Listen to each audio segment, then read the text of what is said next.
OEMs and carriers in the U.S. market. So lots of stuff going on. It's a pretty exciting space. Great. And then Sara from Ovum. Hi, everyone. I'm Sara Kaufman from Ovum. We're an analyst firm, and my official coverage area is telco strategy. So I cover operators in terms of their market performance and also services that they are delivering to customers. And one of the things that we've been looking at very closely as we forecast the mobile market is, obviously this huge rise in mobile broadband. Got it. Great. And just so everyone knows here too, we're not going to do any PowerPoints. So if you're tired of PowerPoints, it will be PowerPoint free here. And I heard that the slide machine there isn't too good anyway, so we should be good there. And also, Sara's from Boston, Wes is from San Diego, I'm in Denver, so we've got the whole country covered. So if you guys have any questions, we should be good with that too. So like I said too, hopefully about some questions. If you guys have some at the end there, we can get to those as well. To start out with, I thought maybe we just kind of tackle some of the topics from the description of the panel, the spectrum and device considerations for competing in 4G. And obviously, devices is a pretty big topic right now. The holiday season's coming up. There was a new device announced last week. It seems like there's new devices coming out every couple of days. And so, when it comes to the smaller operators, obviously, they're in most cases on the outside looking in when it comes to getting their hands on these new devices. And there's obviously scale issues. There's spectrum compatibility issues in the devices, agreements between the carriers and handset vendors. And so maybe start out with maybe Sara, maybe touch a little bit on kind of what the overall playing field right now is when it comes to these small carriers being able to get their hands on important devices and some of the challenges that they're seeing, and if there are actually challenges that they can somehow overcome. Because it seems like the deck is stacked against them in a lot of cases. I mean, you look at, the iPhone has obviously been rolled out to a few smaller guys, but it's taken a week or so, which is not a big deal. But it's been years of trying to get these key devices for these small guys. So what are they kind of looking at right now when it comes to device issues for some of the smaller guys? Well, I think the deck is definitely stacked against the rural carriers by nature of being smaller. I think there are three huge challenges that they face.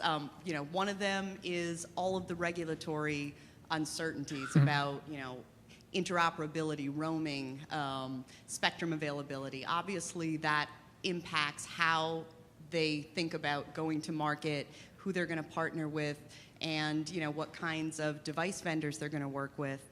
I think the other huge issue is their lack of scale. So they really have very little influence on the market. Mm-hmm. It's dominated by the two largest carriers, and until those two things are very interrelated, there's some potential relief coming if the FCC requires interoperability, or if the FCC rules sort of to the benefit of rural carriers in terms of favorable roaming agreements that rural carriers can work with. But there's still, you still have the fundamental issue of buying thousands or hundreds of thousands of devices versus buying millions. So OEMs are trying to maintain their market share and get as many devices out to market as they can. Mm-hmm.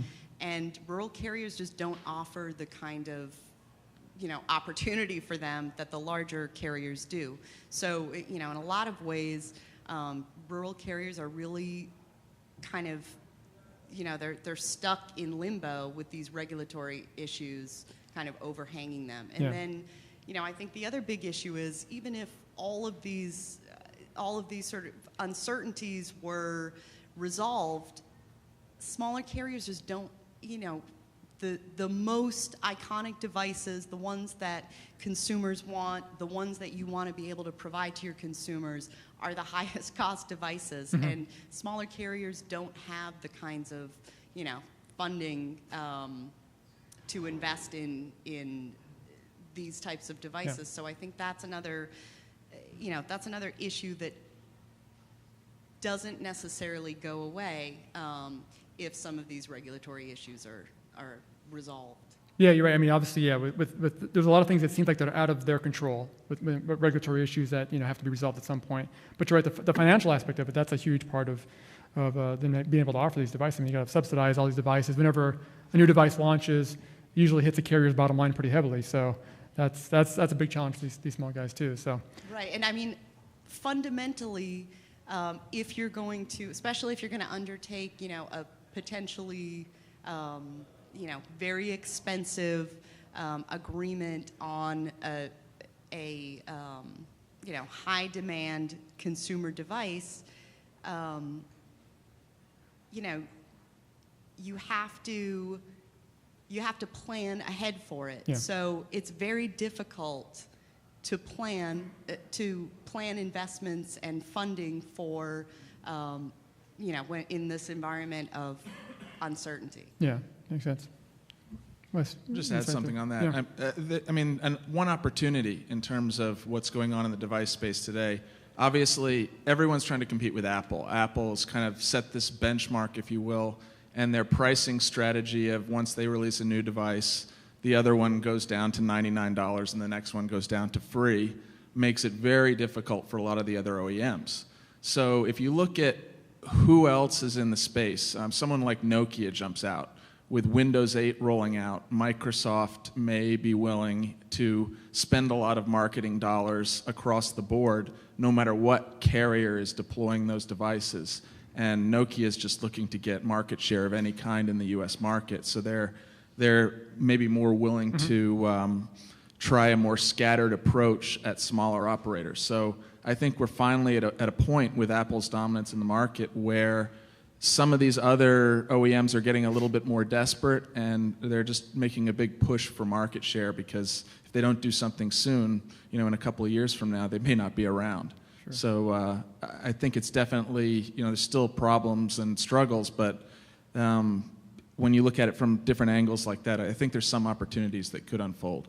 Gotcha. Do you think that the buying consortiums that are being put together, CCA's got one, I think there's a few of them out there, to kind of to bring more carriers together to be a bigger buying force? Are those can they help? I mean, these have been around for years. They've been trying to do these for years. It seems like they help to a certain extent, but I mean, when you get into more and more expensive devices and these more exclusive agreements, I mean, is there a chance for these to help out these small guys to bring them together and be a bigger buying force? It can. I think the larger issue, though, is it's hard to subsidize the devices on the same level as the AT&Ts and the Verizons. So the devices themselves, either you got to take a bigger hit on the device and sell it at the same price, or you have to price it higher. So it's a question of looking at the subsidy model as it exists today. And we're getting a lot of pushback in the U.S. on this model. If you look over at Europe, they've been moving away from the subsidy model for some time already. And there's a number of different models that have emerged. But kind of one of the more common ones is a device financing model. And we really haven't seen much of that in the U.S. market. T-Mobile is doing it right now with their value plans. And there's definitely some interesting opportunities there. I personally don't think they've executed their value plan strategy very well. It's extremely confusing for the consumer. You've still got to sign a contract for the plan itself, 24-month contract. Then you have a separate 20-month contract for the device. You've got to pay a set price up front for the device and then monthly installments after that. So the way they've executed it, it's almost going out to lease a car to go buy your smartphone. So I think that really hurts them.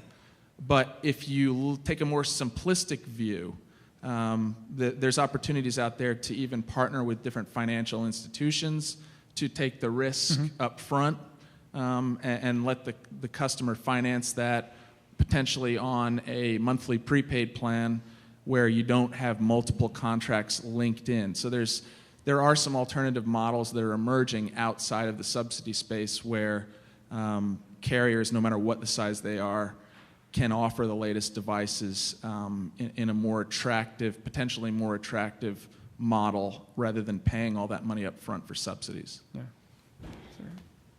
And I would just sort of second this idea about the equipment financing plans for T-Mobile. You know, the idea is to make the device purchase, you know, or the perception of the device purchase for the consumer be attractive. So if you're signing, you know, multiple agreements for one phone service, if it's so confusing that it's not apparent, you know, it has to be absolutely crystal clear that ultimately, you know, in the final analysis, the consumer is saving money. And I don't think that T-Mobile has really achieved that with their value plans. Yeah. Well, and it seems like this is a good way, though, for these small guys to compete and trying to compete directly head-to-head with the big carriers doesn't make any sense. They obviously don't have the scale. They can't do it. So trying to be more creative, whether it's packaging devices and plans, that seems to be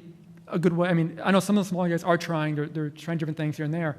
But does that seem like that's kind of the way for them to maybe make inroads in some of these markets, is to be a little more creative with those models? I mean, obviously, if they're smaller, they should be able to move quicker to make these kind of decisions. So it seems like a good way for them to get some traction, at least in their markets. Yeah, I think that's absolutely right, is that, you know, smaller carriers can't compete with Verizon and AT&T on Verizon and AT&T's terms. Yeah, they have to play to their own strengths. And there are huge scale issues in terms of purchasing devices that they want, but scale can work to a rural carrier's advantage in the fact that, you know, they can be more flexible, more agile, you know, potentially be much quicker to market with sort of adjustments to the plans they offer, and be potentially, you know, very creative with packaging devices with specific services that go with those devices. And, you know, there are a number of ways or a number of tools that operators can use. You know, there's prepaid, there's equipment installment plans and financing. There's, you know, I think consumers are more predisposed now with, you know, the rise in tablets and other sort of secondary devices. This new shared data plans that Verizon and AT&T have introduced. I think consumers are a little bit more willing to pay something for the device. But to Wes's point, if somebody else offers, you know, if somebody else has a cheaper option, you really have to be able to respond to that quickly. Yeah. Just one thing to add on subsidies. Something has to give in this market eventually. You know, according to our data, the spread between the actual retail price of a postpaid smartphone and what a customer pays out the door once they sign their contract over the last 2 years has gone up by $90. So carriers are paying $90 more today on the latest smartphones than they were 2 years ago. So the U.S. is one of the few markets, if you will, where that has just continued to rise and rise and rise. Like I mentioned, Europe, the model is already being changed. So I think we're finally getting close to that inflection point where the cost to the carrier is just getting so high that we're ripe for change, and people are going to start experimenting with different models. Gotcha. Well, obviously, you know, I don't want to harp too much on the device side, but maybe one final one is, you know, looking at the new iPhone 5 coming out.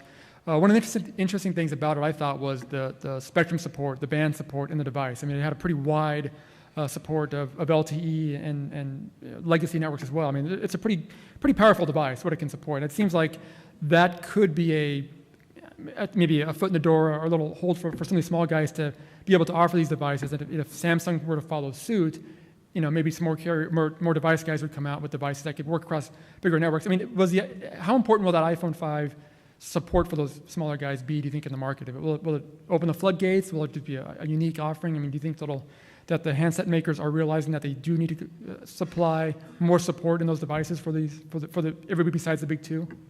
I think that for the device vendors, you know, they are the life cycle of a device for a consumer is getting shorter. So customers want to upgrade to the next latest and greatest thing, at increasing 6 months, intervals, or, right? yeah. It's 6 months, not a year or a Yeah. year and a half. So I think that, there is sort of a change in strategy, and I think the fact that you've got some of the smaller operators able to offer the iPhone a number there's some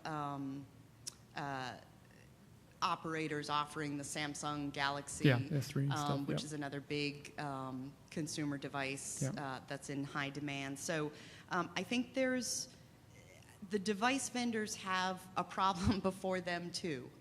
They're trying to, as Wes said, they're trying to maintain their market share or raise their market share in the face of all of the Apple dominance. They're facing the same exact development time to develop today's device and tomorrow's device as they did last year's devices, and yet they need to do that on a much quicker pace. There is still an insatiable appetite for new devices, even if the differentiation within that set of devices is getting to be sort of diminished. They're not copying each other.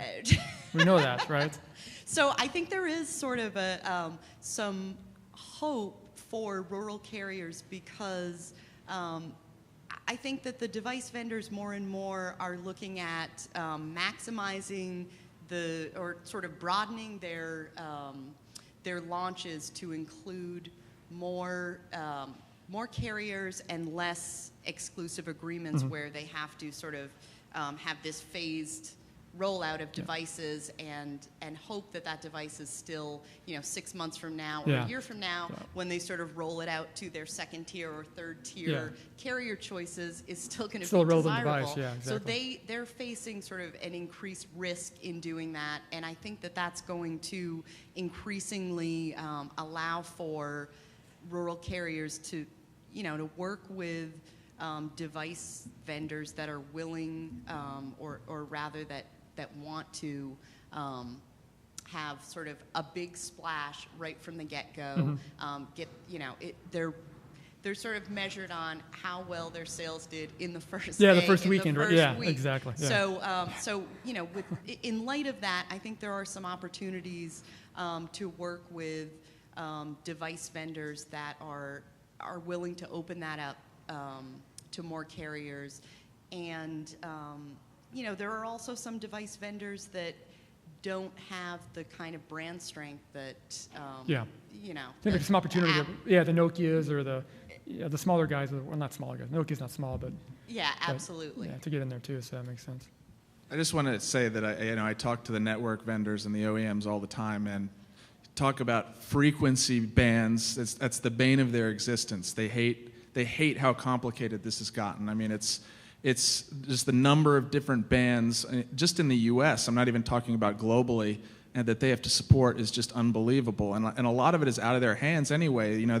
They wait on Qualcomm to decide what bands they're going to include in their latest Snapdragon chip or something like that. So a lot of them are just kind of at the mercy of the market to a certain extent. And so, they want the scale of being able to include as many bands as possible in their latest devices, and they're trying to do that, but they're not going out of their way to try and include weird off bands. They want to keep it as simplistic as possible. Some of it's going to get solved moving forward. LTE release 10 is supposed to make this a little bit easier, but I think given the spectrum crunch that we're facing, we're going to be faced with all kinds of fragmentation across all these bands, and it's going to continue to be, a huge issue for this industry for some time to come. Yeah, well, obviously, speaking about the spectrum issue, we should probably touch on that too. Obviously, a lot of the rural guys are kind of at the whim or the mercy of the FCC, of lobbying efforts to free up spectrum, and how they allocate that spectrum, whether through auctions or how it's get parsed out. It does make it difficult for the small guys, so they're kind of scrambling to get whatever spectrum they can, reuse what they already have, so they're kind of struggling just to make anything that can work. it seems dire, I would say, for some of these smaller guys to be able to get enough spectrum to really support services. What's the future look like for them when it comes to be able to get spectrum that they can use, to get the support that they can to roll out those networks? I mean, obviously they need to get as much as they can, but it's a tough market for spectrum out there. There's not a lot coming out. Yeah, I mean, I would say that this is an industry-wide issue, regardless of your size. This spectrum crunch is absolutely real. Right now in the U.S., there's 409 megahertz of assigned spectrum. In the pipeline right now, we've got 50 megahertz. So you compare that to a country like Germany, who has 615 megahertz now, but they've got 350 megahertz in the pipeline. Japan is using 347 now, and they've got 400 in the pipeline. So we're sitting here, a high-speed train heading towards a cliff. There's just not enough out there right now, and we really need to do something about it. I mean, right now, what are the options that we're faced with? In terms of federal government spectrum, there's AWS in the 1755 to 1780 range, paired with 2155 to 2180. People are talking about spectrum sharing. There's the broadcast TV players. Supposedly there's up to 120 megahertz of sub-700 spectrum, which we're going to try and free up through incentive-based auctions. WCS, that's a band that not a lot of people were talking about until AT&T went out and partnered with Sirius and went out and bought NextWave. And now they're looking at deploying a WCS spectrum. So carriers are, they're pushing into overdrive. They're trying to acquire any spectrum they can through M&A. They're looking at all the auctions, all the possibilities, things that they wouldn't have thought about 2 years ago. They're being told to push aggressively to try and acquire every little bit of spectrum that they can, and it's a real problem. It's a real problem. Yeah. Is there a comment on that? I think also too another issue for the smaller carriers or for a lot of them is they don't necessarily have the money to buy more spectrum. Mm-hmm. They've got this, a lot of them have this 700 megahertz spectrum, and they don't necessarily have the option of going out and buying more spectrum. Mm-hmm. So I think a lot of the considerations that they will have to be making are going to come down to how are they going to work with others, who are going to be their national roaming partners. Mm-hmm. I mean, certainly, that is an issue above and beyond what they have locally, mm-hmm. but I think that's going to be, another aspect of this that even availability of spectrum doesn't necessarily address for them. Mm-hmm. And again,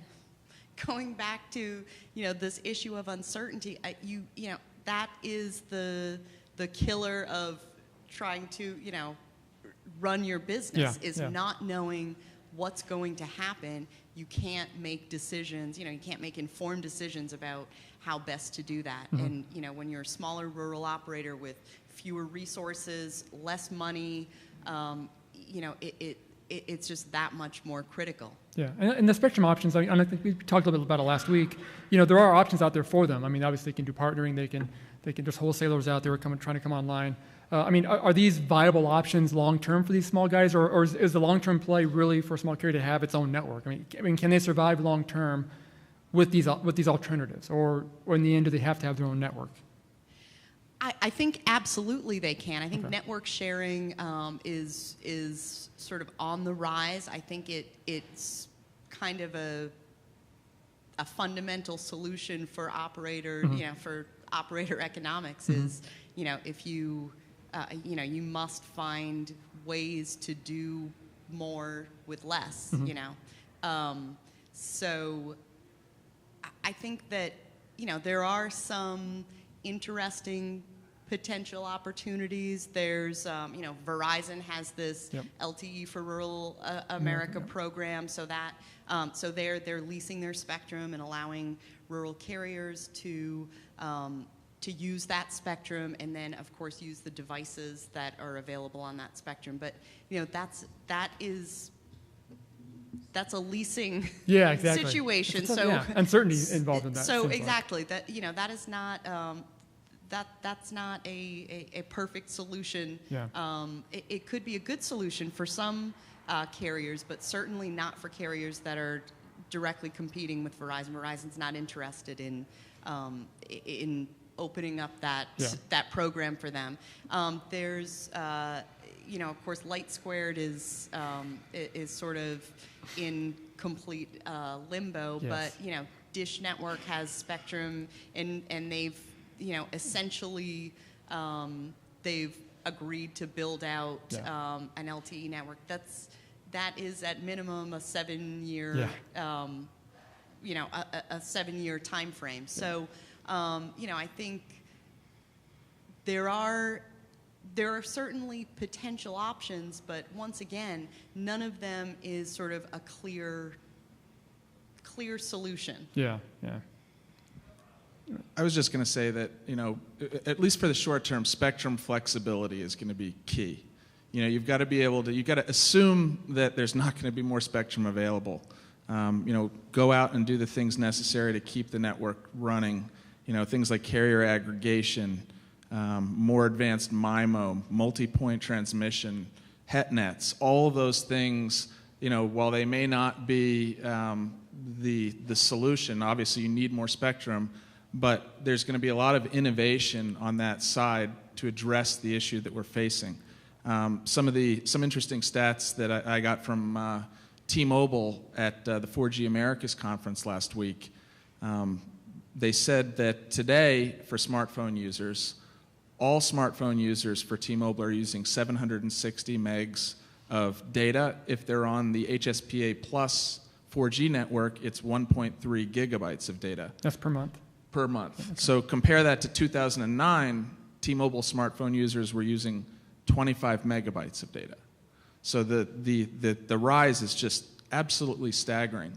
NSN has come out and made a projection that by 2020, each person is going to be using 1 gigabyte of data per day.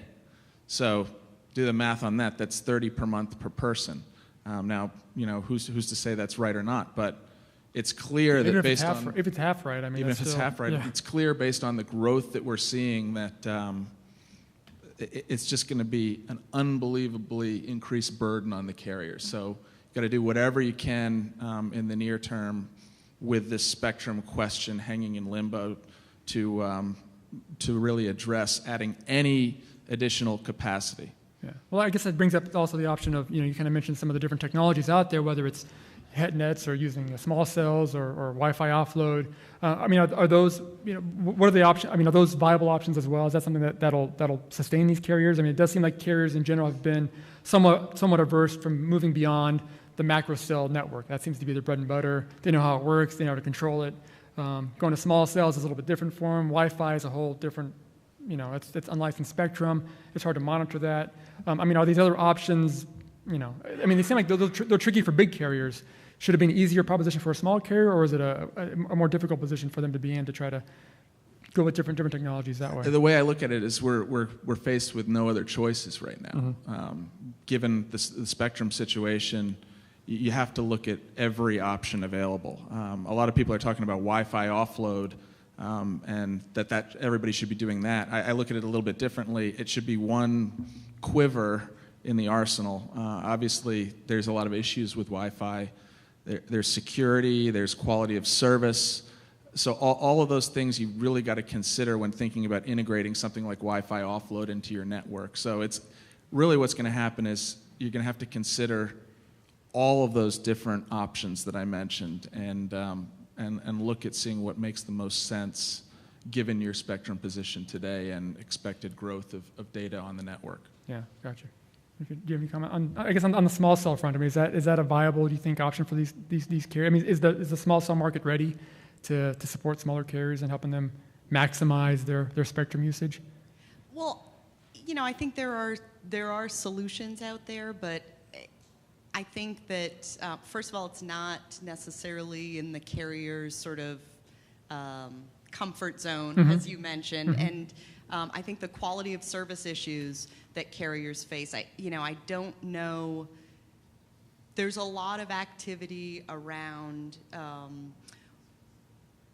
Wi-Fi offload, Mm-hmm. but I think that I think that some operators are hesitant to to sort of make it so widely available because some of the quality of service issues are just not there yet. Yeah. The other big thing about Wi-Fi offloading, of course, is sort of the authentication issues in terms of getting on the network, requiring customers to decide versus having the device manage whether you're using the Wi-Fi network versus using the cellular network. So I think that there's sort of two issues there. One is being able to deliver the same quality of service, and then the other thing is, are your customers ready to kind of manage the complexity of having those multiple options? Of course, if it's managed for them, that is less an issue. Yeah, I mean, I think in the Wi-Fi community, the Wi-Fi 2.0 initiative is trying to maybe help some of that. But again, these are things that are just starting out now, and it seems like there's no time to waste. I mean, that seems to be the issue. Is that there's plenty of options out there, but they're all so new, they're not quite ready to be out there yet, and time's a wasting. I mean, carriers are losing customers left and right, and there's no time for waiting. So it's decisions have to be made yesterday, and it's hard to do at this point. There's also, in talking about spectrum, I was talking about some of the spectrum options. There are also some other things being looked at. There's an opportunity in the 5 gigahertz band that is right now. There's a study going on looking at 195 megahertz in the 5 gigahertz band. There's even a study going on in the 60 gigahertz band, so really high, and that's based on 802.11ab technology that's being looked at. So those are two other options that are out there right now that are being looked at, but of course, look at those as being way off into the future after the current solutions that are being talked about. Some of the more relevant conversations are, when looking at Clearwire spectrum, for example, they've got a lot of spectrum, but you get into the whole TDD versus FDD issue, and when are we going to solve that from a device perspective? What's the risk there? How long is that going to be until that gets taken care of? Part of it is, Clearwire's footprint is really not consistent enough from a band perspective, which could create some problems in terms of device interoperability because it skips around between different frequency bands. Yeah. So that's one of the issues that people are faced with when looking at Clearwire as an option for spectrum. Given it's very tempting when you see the size and the amount of spectrum that Clearwire has, but there are a lot of issues to consider there as well. Yeah, I mean, see someone like Leap jump on. I know they have a wholesale agreement with them, but that's kind of there's a lot of issues before that can actually even come out. I mean, they have to roll out their network first, and Clearwire doesn't seem like the most stable financial company out there either. So, trying to rely on them for something is, and obviously most tricky. of that they're still using WiMAX, so a lot of it is a legacy. Yep. You're Issues using a there. device that runs on WiMAX, and they've yet to roll out LTE. So yeah. Also, look at all of the companies that sort of, put their eggs in the light squared basket.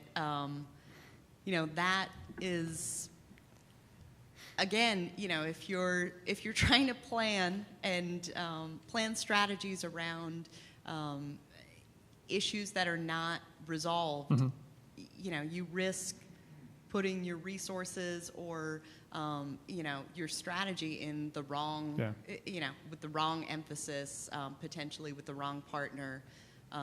So I think that's a sort of a lingering issue. Yeah. I mean, the uncertainty of the whole situation makes it that much more difficult for these small guys because again, they have to make decisions, but you have to be careful where you make those decisions at this point. It seems so.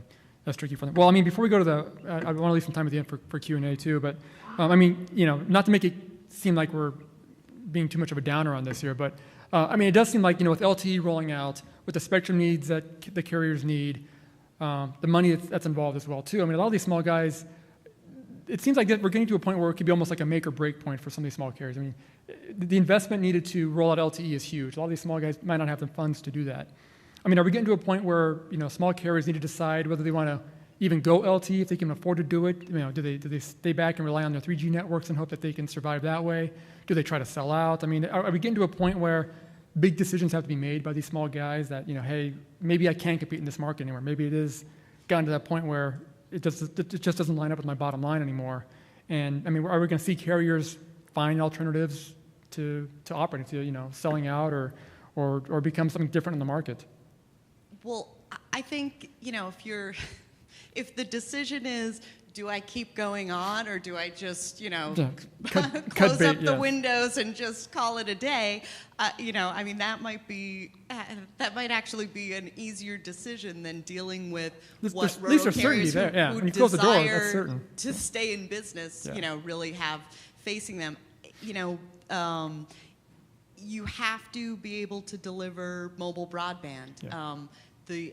The entire ecosystem, all of the tier 1 carriers are moving to LTE. That means, the infrastructure, the equipment, the devices, the application development, all of that is going to be happening. All of the investment and emphasis and resources are, going to increasingly be going to LTE. So I think, the rural carriers have to follow that. With that said, there are a number of things that rural carriers can still do and can still do well, and they don't depend on necessarily on having 4G. If they have a 3G network that's capable of providing mobile broadband services, certainly they need to have those services available. A full suite of mobile broadband services and data services for customers. I think there's, another big strength of rural carriers is their ability to sort of take advantage of their local nature. So I think, in terms of building up customer ARPU and sort of retaining customers, loyalty is a big factor here, and I think there is, to some extent, an opportunity to kind of build on that, and we see a lot of the big carriers providing, or rather, putting data caps on their services, raising the prices of those data services. So there is an opportunity to be the value player and offer more value. For less money potentially. Of course, you run the risk of impacting your ARPU, but there are some carriers have done some really creative things. Offering a device with music services. That does require some development and investment, but it doesn't necessarily require LTE. So I think to the extent that rural carriers can kind of position themselves as offering the best customer service, the best value, there is an opportunity to adjust today to the market without necessarily having to have LTE today to offer customers. But again, I think unquestionably, rural carriers are going to have to go where the market and the ecosystem is going, and that is LTE to LTE. Yeah, makes sense. Yeah, good point. One of the great things about LTE is this is the first time, I think, in the U.S. market where there's actually a technology that everybody finally seems to have a clear path to. So I think that actually helps out and takes out a lot of the guesswork. But in terms of upgrading networks to LTE for rural carriers, I think you're still going to see a lot more M&A, companies combining their resources to get it done quicker. Network sharing is definitely going to happen, but it's going to be a matter of, in this interim period, how do you better compete with some of the larger providers out there? What are some of the issues? What are some of the services that are going to come in and potentially steal revenue from you?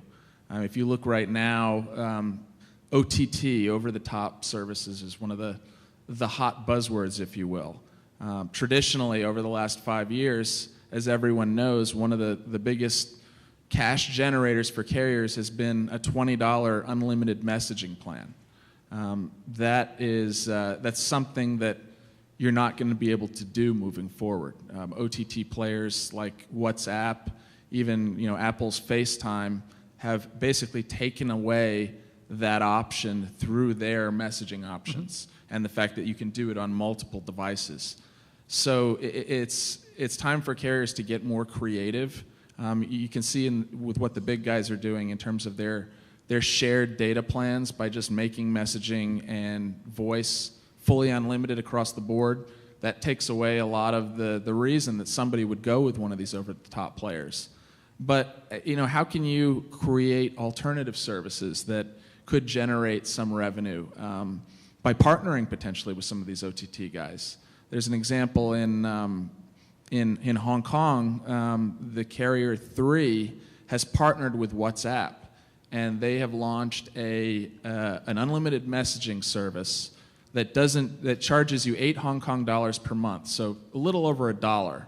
And they don't charge you anything for the data. It's just that fixed $1 per month fee, and you get all the messages you want. And that appeals to the youth demographic that doesn't have a lot of disposable income, but they want a messaging service. So they targeted a new market with those types of services. So there are potentially other opportunities out there. T-Mobile has created their own over-the-top service, their T-Mobile Bobsled product. You can use that, and you can actually launch it directly through Facebook and through other devices. So getting creative with the services and the opportunities out there to compete in this new mobile broadband world is going to be absolutely key for rural carriers. Yeah, I mean, so it's not just about LTE anymore. It's about LTE and being creative with LTE, or whatever you have, whatever mobile broadband service you have. You can't just throw it out there and compete. You have to be creative in how you do it, and that's how you're going to hopefully succeed going forward. So, absolutely. Makes sense. Well, again, like I said, I wanted to leave some time for any Q&A if people have any questions for our panel members. If everybody's still awake. I think we're getting close to the end here. No questions. We'll keep talking, so it's fine. We got plenty to say, or flap our gums at least. So, well, okay. Well, no questions yet. I guess. I mean, I was going to maybe go back a little bit to the spectrum issue. I mean, is CCA, are these regulatory lobbying efforts to get more spectrum available? I mean, are these efforts making any sort of progress? I mean, obviously the administration has said they want to put out more spectrum. They said 500 megahertz. Well, she'd mentioned that there's only 50 megahertz in the pipeline. I mean, that's a huge difference. I know people are trying to get some more spectrum out there, but it just seems like I mean, you can't just get spectrum out of turnips. You have to find this stuff somewhere, and it seems like that's going to be a huge challenge as to where do you get more spectrum for these carriers. Well, on a positive note, I mean, I think everybody understands at this point that the concern is real. I mean, the Obama administration has been talking about it. The FCC has been making waves about it for a long time. So it's known, but it's very disappointing that it's taking this long for things to develop. The incentive auctions. I mean, those are things that are absolutely key, and we're going to hit a point. All the carriers have been throwing out the year 2015. Obviously, it's a little bit different for everybody, and they're obviously trying to scare people a little bit by giving kind of worst case scenarios. Yeah. But it's real. The growth that we're seeing in data usage, it just can't continue. And I honestly think we're already seeing the effects in the pricing models today. Look at unlimited data, even though there's still some providers out there that have that. You certainly don't have any options to do unlimited data with a mobile broadband card or a Wi-Fi hotspot or anything like that. Nobody has that.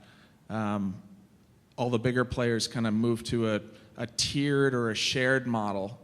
And if you think about how people use data on all these plans, if you're not using a Wi-Fi network, kids watching YouTube, the whole FaceTime video, whatever. I mean, there's so many things that consume so much data, and if you have a 2 gig data plan, you can burn through it in a couple days if you start watching a lot of YouTube videos like everyone's kids do all the time. So I think we're already seeing the effects of the spectrum crunch today in the pricing policies and restrictions from carriers across the board. Yeah, makes sense.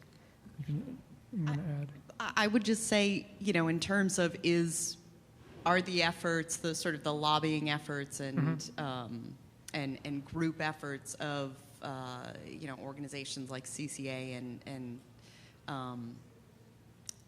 are they effective? Would Verizon be making this deal to give back, some of their that's true. That's a good spectrum point. if it weren't? I think that, in some respects that is, that is one of the most important things that rural carriers have to do, is to lobby for support. And I think there hasn't been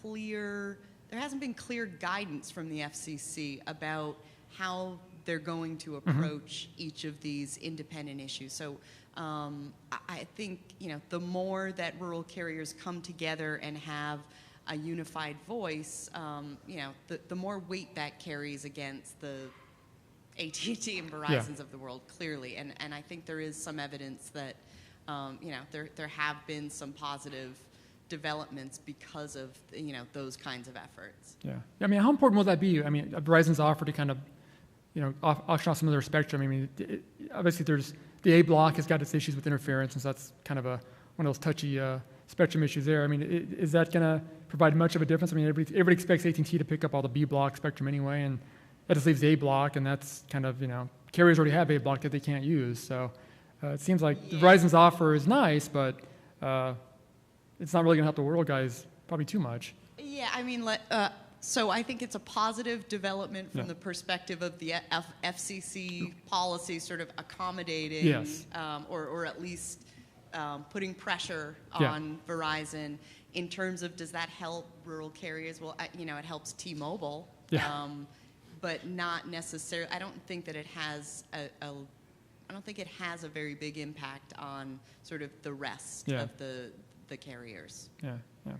I know one of the things that CCA has also talked about a lot is the fact that there's spectrum already out there. It's just that these big guys are sitting on spectrum. I mean, the AWS band, Verizon's not even using it yet. They've got 30 megahertz or 25 megahertz of AWS spectrum they're just sitting on.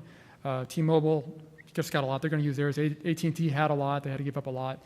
But there's a lot of spectrum just sitting out there fallow. I mean, how much of an issue is that? And is that something that regulators can kind of push the carriers to start using and say, hey, I mean, I remember at the CTA show this year, Janikowski had kind of mentioned in his keynote that he didn't see there's much of a spectrum crunch because there's spectrum out there, no one's using it.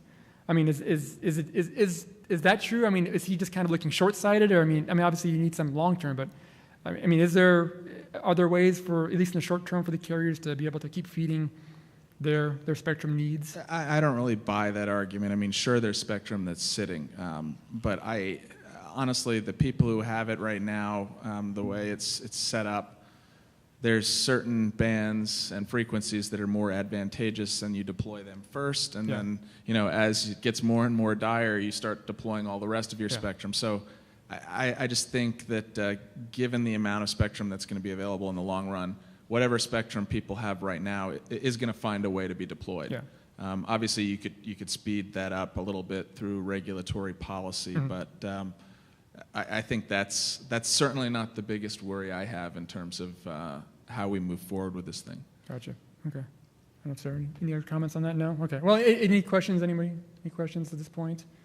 You had a question. All right. Question and comments. I mean, so first off, I heard a little earlier about the sort of, I don't know if the comment was a rich spectrum choice or band choice in the iPhone, and I don't know where that's coming from because I see it as sort of weak. It's not really helping the rural carriers. It's aligned to AT&T, it's aligned to Verizon, and that's all. Well, I was referring to the Sprint version has band class 25, which is 1.9, which I think is what also C Spire is using for theirs too. So I mean, it has, it seemed to have a little bit more, but I guess it depends on where you're coming from too. Right? Yeah. Well, yeah, that's true. Yes, so that's true. That makes it tough, but I think Mhm. You're talking about getting more spectrum now, which is great, and we want to get more spectrum. Now these devices have to accommodate even more frequency bands. Mhm. We're seeing that, especially small carriers, we're not able, we're the tail wagging the dog, right? We're not able to tell these providers what band selections we want Yeah. in these devices. So here we have more spectrum, but now we're going to ask for more bands, but we're small, and Mhm. we really can't get those guys to put the bands in. So we're sort of still in a rock and a hard spot place on that. No, honestly, I don't think that's going to get better anytime soon. I mean, like I said, the network guys, the bands are the bane of their existence. So they put in what they have to. Obviously, you're getting more and more and more bands as the chips get more and more complex. You can do a lot more, but people like Apple want to be able to support carriers globally, and they want to produce as few devices as possible. So they're actually, they're fitting in more bands, but they're doing it thinking about China and India and, Europe and AT&T and Verizon in the U.S. So you're right, they're not. I agree with you completely. They're not thinking about you guys, and it's going to actually make it harder for you to get them to put your bands on those devices because they're fitting more bands in from a global perspective, not a U.S. perspective, because everybody's trying to standardize their devices to be sold everywhere in the world. Let me put a little gasoline on the fire on that thing too. I mean, so they had the AT&T version of Band 17, and we all know Band 17 and Band 12 not that different, right? Yeah.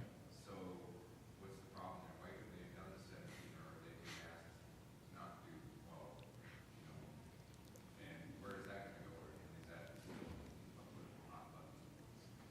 Yeah, I mean, Band Class 12 is going to be. I mean, I think people want to think that's going to have a good ending, but I mean, AT&T is a big player. I don't know. I mean, there's a lot going against that ban. I don't know how that plays out long term. I mean, obviously, it's needed for a lot of the small guys who have the A block, but. I mean, I was already told by Qualcomm once it's filters that are in 17. Yeah. Probably have to be changed. They go down. Yeah, I mean, I think we all know that it's AT&T has a lot of clout, and that's what's going on there. I mean, Does anyone see that if we all get LTE networks penetration, that maybe in a year or 2 years or whatever, that anybody think that AT&T is going to come off that test and say, okay, I'll roll with you guys now. I like Band 12, and yeah, I'm now going to be better than you guys. Anybody see that coming? Absolutely. I mean, AT&T, I don't think they'll come off unless there's some arm twisting involved. I mean, AT&T doesn't seem to have a history. Agreed. Yeah, AT&T doesn't have a history of playing nice. I mean, Verizon has a little bit better history, I think, of eventually changing their mind on things. Like when it came to number portability and everything, they were against it, but then they found out that it wasn't going to, it was better to be with it. So AT&T seems to have a stronger history, I think, of staying pretty firm in their standing. So unless they're forced to, but administrations, if they change, who knows how much influence will be there. But another side topic on this whole iPhone conversation. You guys have probably all seen in the news the last couple of days the fact that the Verizon version of the iPhone 5 is fully unlocked now. They really didn't advertise that, and Verizon's been one of the most serial offenders in terms of creating restrictive policies for locked devices in the past. And now it's come out that the iPhone 5 is fully unlocked, and there's been a lot of stuff in the news that someone could go buy one and then take it to AT&T or T-Mobile.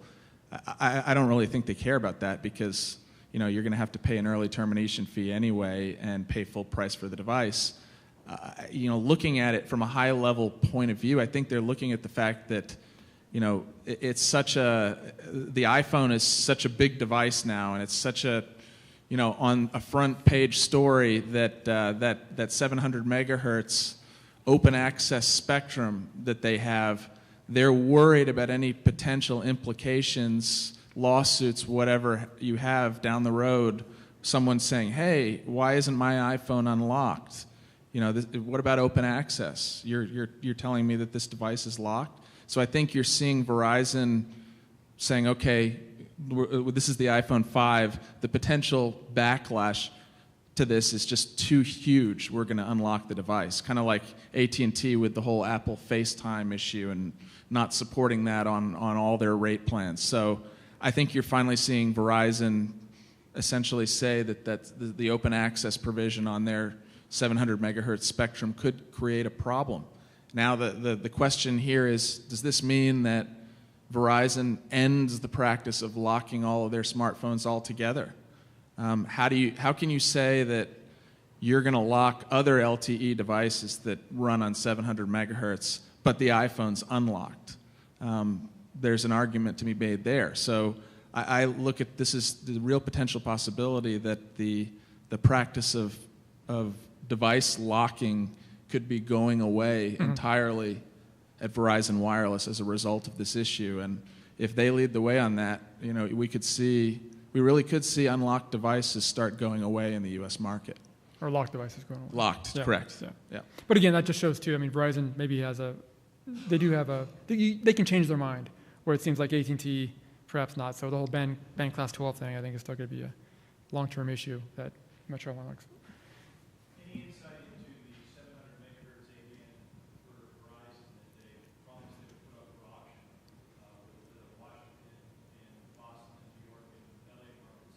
Any insight into where that's going? I've been asking them that question as well, to be honest, and I haven't gotten a good answer. So I'm not going to try and make up an answer for you. They stated, their CFO stated that they would not get rid of it for less than what they paid for. Yeah. Right. Yeah. So that's going to be about $3 billion. Yeah. Yeah. So I don't think there's too many CCA carriers that are confident about $3 billion where the highest penetration of channel 51 interference is. Yeah. So how's the FCC's decision come down? Are they going to be able to keep that if no one comes up with a $3 billion bid from the FCC standpoint? I think they're going to have a very hard time keeping it, to be honest. You can kind of look at the fact that Verizon made the statements that they did, that they're putting this spectrum up. They were right in the middle of trying to acquire all that cable company spectrum, and they were worried about that, not getting approval for that deal. So a lot of people look at it that they came out and said, "Oh, we're gonna put this spectrum up as a trade-off with the FCC to get that other deal approved." And no one, they certainly won't say that that's the truth, but who knows? There may have been some backroom dealing there. Yeah. We don't really know. Honestly, I just think it's going to be with that cable spectrum deal approved. I think at this point, having the statements that they made that they're going to help the market, if you will, by getting rid of that spectrum, I think it has to happen one way or another. Yeah. Sarah, do you have a comment? Yeah, I completely agree with that. Yeah. It seems like there's no way that Verizon can sort of get out of divesting that spectrum. And in terms of what they're sort of the timing and the details, they've really not been completely forthcoming about what their specific plans are. So I think that sort of is going to be up in the air. Yeah, but I think you're right, though. I think the FCC might be in a bit of a bind at some point, but it has to get divested at some point. It'll happen, but it could be there could be some other deals involved in that at some point too. To make that work, so that could be sticky. So anyway, I think we're bumping up against happy hour, so I won't go any longer. But if you guys can join me in thanking Wes and Sara again for presentation today, appreciate it, guys, and thanks everyone for sticking around. Appreciate it. And that's it.